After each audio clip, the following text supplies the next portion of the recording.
Every month, iCIMS analyzes one of the largest workforce databases in the world. It's our own. We're talking about insights from over 3.1 million global users across 4,000 global clients with over 691 candidate profiles in our ecosystem.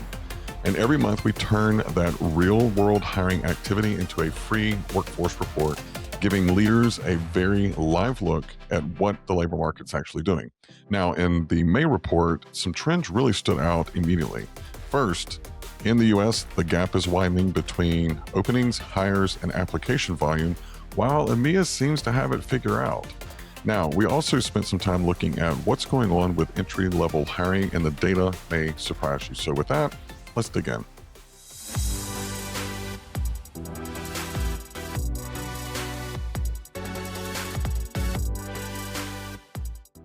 All right, so first let's look at what's going on in our three-line charts. As a reminder, every month we look at the US and EMEA, and we chart out what's going on with openings, the hiring and application volume. And in the US, it seems like the gap is continuing to grow between application volume, hiring, and the openings. In April, openings spiked to 15% over the baseline, while the applications declined 10% over the baseline as well.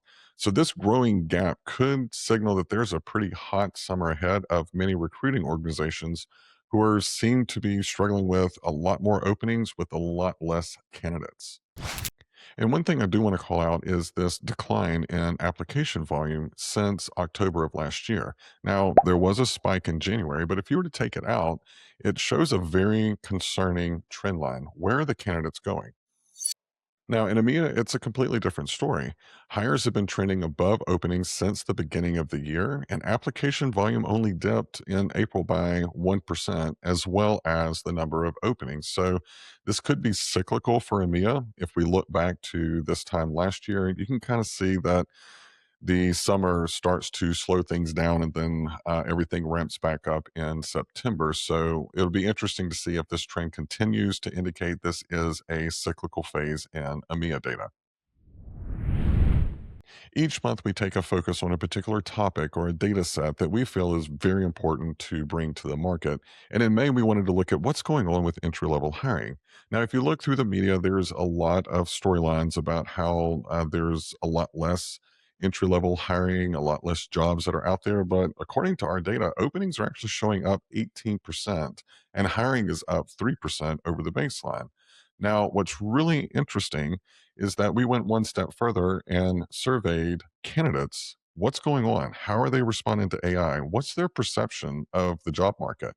Here's some stats that really jumped out at me. First is 59% of job seekers in the entry level candidate pool say that companies now expect mid level experience for an entry level price. We also found out that, surprise, the number one frustration is the black hole that happens after application. And then 78% of those surveyed said that AI is affecting the entry level opportunities, and 50% are actually reconsidering different career paths. All of this together is leading to a waning in career confidence for those entry level job seekers. Now, we have a ton of data highlights in this particular report. I'm not going to share them all. I want you to go and download your free copy. You can do that by visiting icims.com/insights, and that'll take you to the most recent workforce report. And as a bonus, if you scroll down just a little bit, you'll see some of our anchor reports, which includes our frontline hiring report, our CHRO report, and our newly released definitive guide on AI adoption in TA. I am Trent Cotton, Head of Talent Insights here at iCIMS, and I will see you next month.